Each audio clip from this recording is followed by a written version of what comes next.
welcome back to my channel or welcome if you are new here.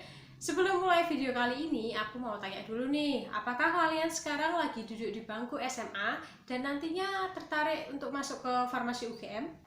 Atau malah kalian sekarang udah kuliah, tapi merasa tersesat dengan jurusan kalian sekarang dan pengen masuk farmasi UGM? Kalau iya, kalian harus tonton video ini sampai habis sebelum kalian tersesat di hutan belantara bernama Fakultas Farmasi UGM. Jadi guys, sesuai dengan judul video ini, kali ini aku akan membuat video tentang 5 hal yang harus kamu ketahui sebelum kamu masuk farmasi UGM. Karena tadi kan aku sempat bilang, farmasi UGM itu seperti hutan. Ya, hutan. Kalau kamu tahu jalannya, kamu nggak akan tersesat. Tapi kalau kamu asal masuk aja tanpa tahu apa-apa, ya bisa sih, kamu bisa tetap keluar sih. Cuman rasanya agak ngos-ngosan aja, alias capek banget.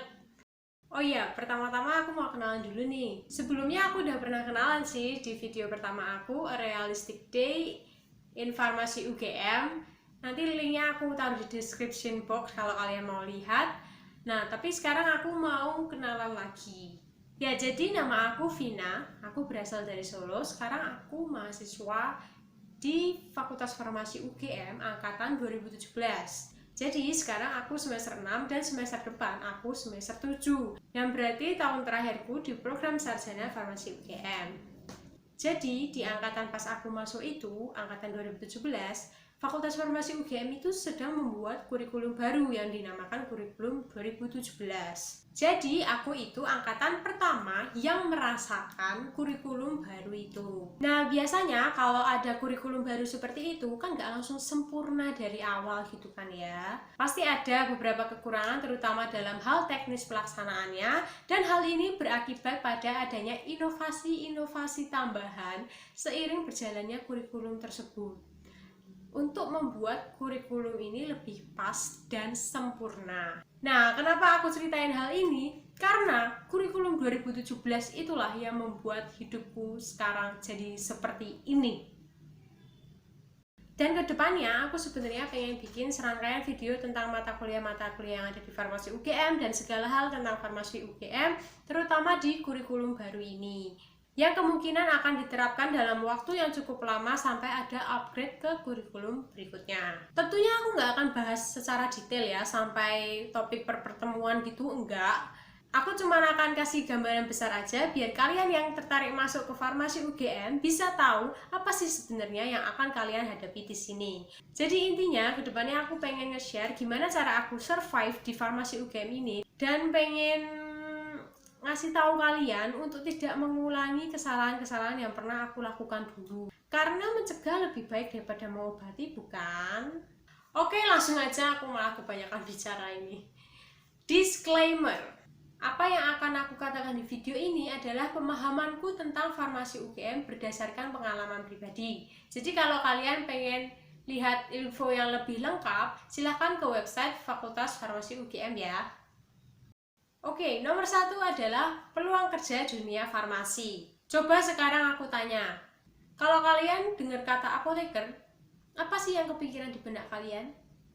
Apotek, jual obat, tukang gerus obat. Ya mayoritas akan mikir begitu sih, tapi sebenarnya lapangan pekerjaan farmasi itu nggak sesempit itu guys. Sebelumnya aku mau kenalin ke kalian, di farmasi UGM itu ada beberapa unit atau departemen. Dan tiap unit itu ada semacam fokus ilmunya sendiri-sendiri. Nah, di sini aku nggak akan jelasin secara rinci di unit-unit itu ada apa aja, tapi aku cuma akan kasih gambaran besarnya aja, dan aku akan kasih contoh peluang kerja berkaitan dengan masing-masing unit itu. Yang pertama ada unit 1. Unit 1 ini isinya kantor administrasi dan kantor petinggi-petinggi fakultas, dan juga ada ruang kelas. Peluang kerjanya ya dosen farmasi. Selanjutnya ada unit 2. Unit 2 ini fokus ke ilmu-ilmu yang berhubungan dengan alam dan makhluk hidup. Dari mulai mikrobiologi yang ada kayak bakteri-bakteri gitu, sampai ke fitokimia yang kita membahas tentang tanaman yang berpotensi untuk dijadikan obat herbal atau bisa jadi jamu.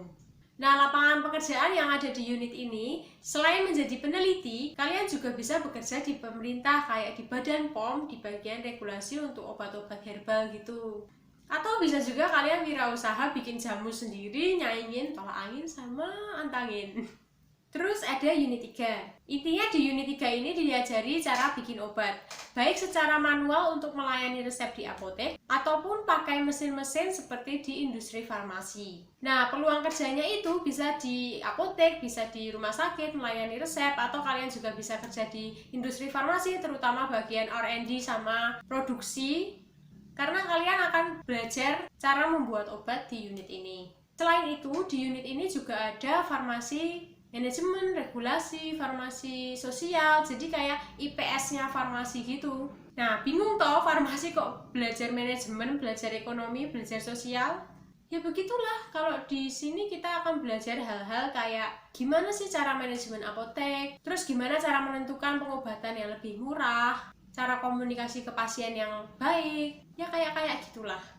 Peluang kerja yang berkaitan dengan bidang ini tuh bisa di mana-mana sih, karena umum banget. Kalian bisa manajemen apotek kalian sendiri, kalian bisa kerja di rumah sakit, kalian juga bisa bekerja di pemerintah kayak di Badan POM untuk regulasi pendaftaran obat baru, untuk regulasi obat-obat di Indonesia, atau jadi marketing perusahaan farmasi, atau bikin perusahaan farmasi kalian sendiri. Terus ada unit 4 tentang analisis kimia. Di unit ini kita bisa belajar tentang analisis kandungan kimia yang ada dalam obat, dalam kosmetik, dalam makanan, dan juga bisa belajar gimana sih caranya kita bisa menemukan molekul obat yang baru. Peluang kerjanya juga banyak, bisa di industri farmasi, terutama di bagian analis, seperti QA dan QC, bisa juga jadi peneliti, atau bisa juga bekerja di pemerintah. Pokoknya banyak lah. Terus ada unit 5. Unit 5 ini fokusnya ke bagian farmakologi dan farmasi klinik. Di unit ini tuh dipelajari ilmu-ilmu kayak misal nih, ada orang yang sakit diabetes mellitus. Nah, kita akan belajar alur pengobatannya itu gimana, obatnya apa aja, efek samping obatnya itu apa aja. Terus bisa dipelajari juga kira-kira obatnya itu akan berada di tubuh kita berapa lama, dan gimana sih caranya obat itu menimbulkan efek di tubuh kita. Peluang kerjanya ya lebih ke dunia klinik sih, misalnya di rumah sakit, atau jadi peneliti untuk menguji obat-obat itu kira-kira ada efek sampingnya atau enggak.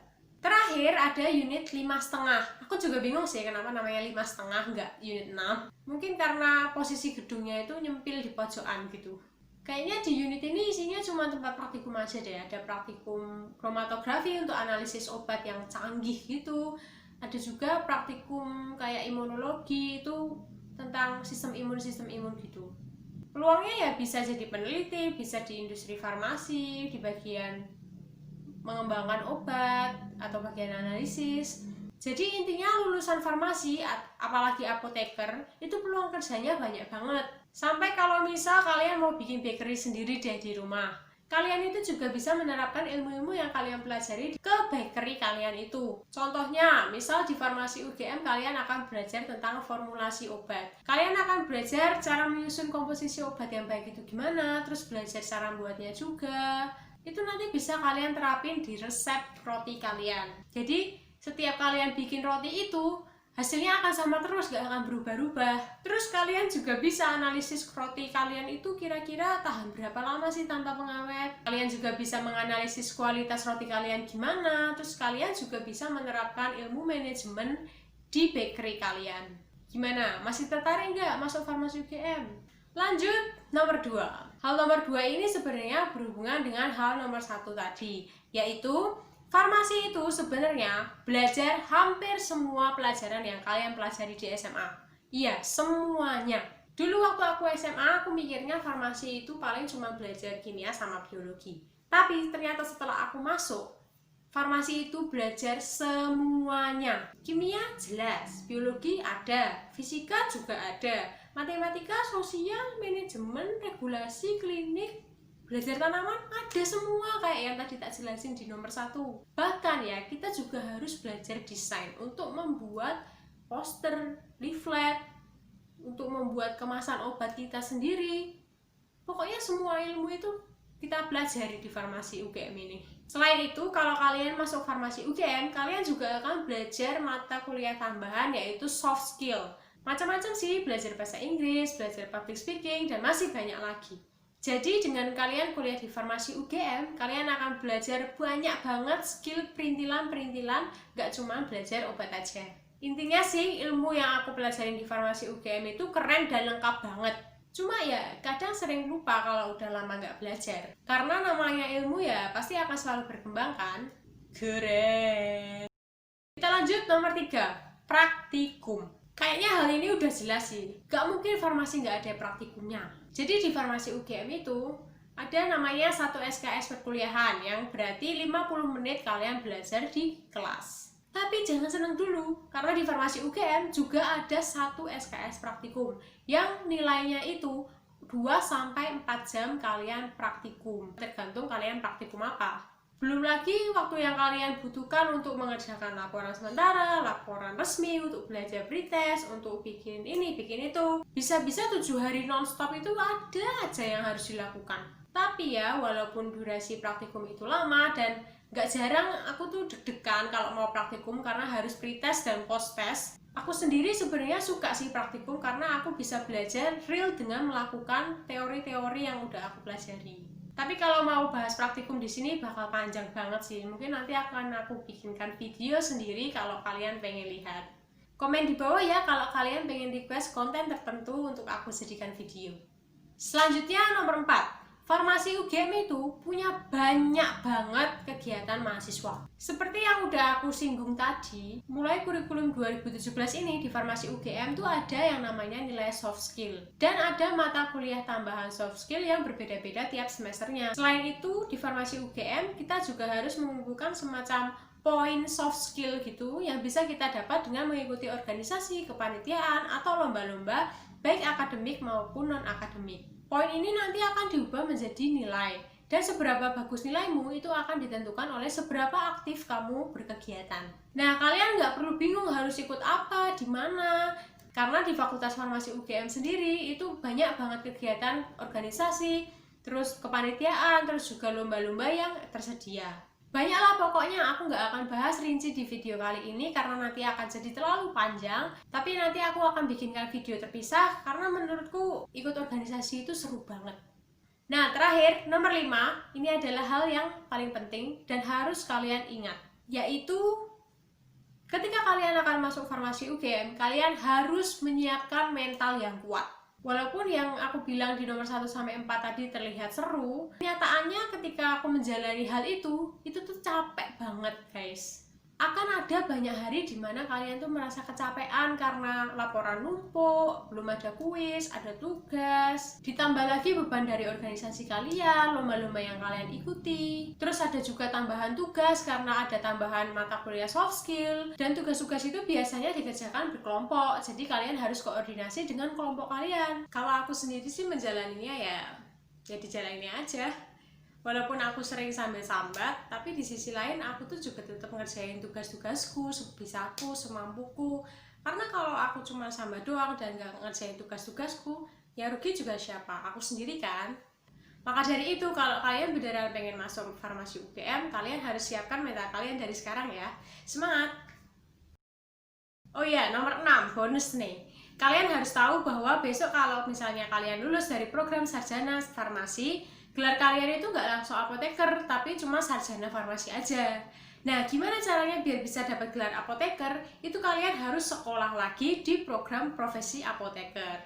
Tapi aku nggak akan jelasin profesi apoteker di sini ya, karena itu kan bukan kapasitas aku. Orang aku sekarang masih kuliah kan di program sarjana. Mungkin besok ketika aku udah profesi beneran, jadi tolong doakan ya, semoga aku bisa lulus tepat waktu dan semoga teman-teman semua yang lagi kuliah besok bisa lulus tepat waktu juga ya. Nah, gitu aja guys. Kira-kira yang aku omongin di video ini semakin membuat kalian pengen masuk Farmasi UGM atau malah semakin pengen mundur? Kalau tentang itu ya terserah kalian aja sih. Tapi kalau misalnya kalian beneran pengen masuk Farmasi UGM, pastikan kalian udah subscribe channel aku ya. Karena kedepannya aku akan membuat seri video mengupas tuntas Farmasi UGM. Makasih banget ya buat kalian yang udah nonton video aku sampai selesai. Jangan lupa like, subscribe, and share ke teman-teman kamu yang lain. Sampai jumpa di video aku selanjutnya. Dah!